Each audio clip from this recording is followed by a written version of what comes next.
Aujourd'hui, il sera procédé à la vérification des pouvoirs et l'installation du suppléant appelé à remplacer Mme Peretta, à savoir Mme Lydia Mutier-Bellé. Le bourgmestre délégué est désigné comme rapporteur. Considérant que Mme Lydia Mutier-Bellé a été élue sur la liste numéro 11 PS-SPA des élections communales du 14 octobre 2012 et que le premier de la liste des suppléants du PS-SPA tel qu'établi après les élections, à savoir Mme Peretta San Sebastian Pascal, a été installée au cours de la séance du 16 décembre 2013, que le deuxième suppléant, à savoir Mme Julie Fisman, a été installée en tant que conseillère communale en date du 7 septembre 2015.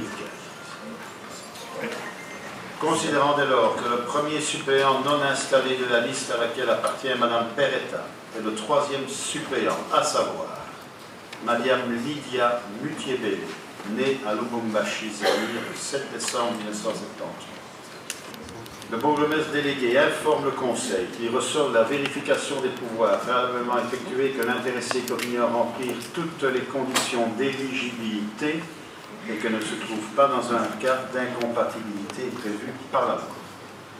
Dès lors, je demande au Conseil de valider les pouvoirs de Mme Lydia Mutier-Bellé et d'autoriser son installation comme membre de cette Assemblée. Le Conseil adhère et prend l'arrêté irrelatif. Mme Mutier-Bellé ne participe pas à la délibération sur la vérification de ses pouvoirs, bien entendu. Alors j'invite Mme Lydia Mutier-Bellé à s'approcher en vue de prêter le serment constitutionnel.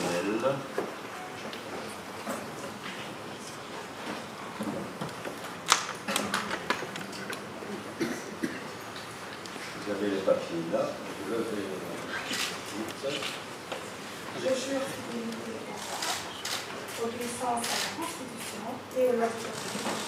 Je vous ai donné acte de votre mandat. Félicitations.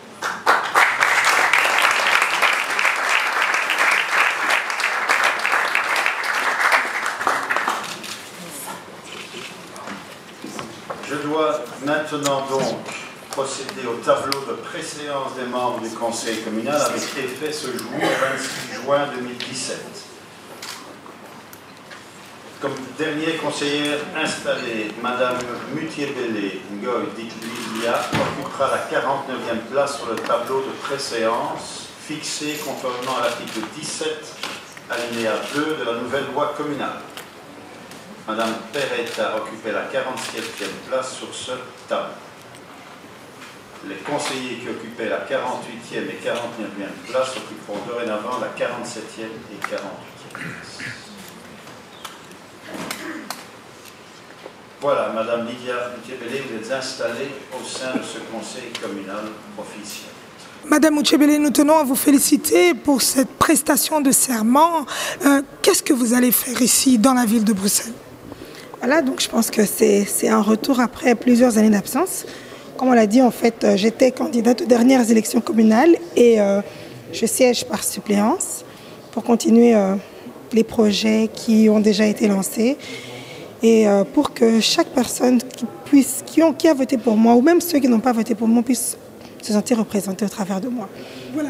Et qu'est-ce que vous allez apporter à cette communauté africaine, cette communauté noire aujourd'hui? Nous venons de remarquer que vous êtes la seule africaine en ces lieux qui vient de prêter serment. Alors, je pense que déjà notre communauté a besoin d'être représentée parce que souvent il y a des fléaux communautaires où il n'y a pas d'écoute, il n'y a pas de suivi, on ne sait pas vers qui se tourner. J'ai vu plusieurs fois des jeunes qui sont agressés par des policiers. On ne sait pas où commencer la démarche. Déjà d'avoir une personne de notre communauté qui est dans la sphère politique, c'est déjà rassurant pour la communauté subsaharienne. Et je pense que je vais faire de mon mieux pour que notre communauté ne se sente pas isolée, que les subsahariens se sentent belges au-delà de tout, qu'ils ne se sentent pas discriminés, mais qu'ils se sentent chez eux. Voilà. Voilà. Et en tant que femme? En tant que femme, je pense qu'on a beaucoup de combats à mener pour les femmes, pour que les femmes se sentent valorisées, qu'il n'y ait plus de discrimination, qu'on voit en fait qu'il est important d'avoir des femmes également dans les lieux où les décisions se prennent. Ce n'est pas un milieu masculin, c'est un milieu hétéroclite où une femme a également le droit d'exister. Voilà, en sachant qu'à la base, vous êtes congolaise d'origine, qu'est-ce que vous allez dire? Parce qu'on sait que la situation qui se passe là-bas n'est pas évidente. Et aujourd'hui, vous êtes ici. Qu'allez-vous apporter de plus? Moi, j'ai toujours dit qu'il faut toujours des lieux de négociation, qu'il faut des espaces neutres où les combattants, les non-combattants peuvent dialoguer et trouver des solutions. Je pense que la solution pour le problème du Congo, ce n'est pas dans la violence, mais c'est dans la discussion, en essayant d'avoir des sphères où chacun peut venir s'exprimer et trouver des solutions pour notre pays. Et félicitations encore une fois. Merci beaucoup, Ika Deyong.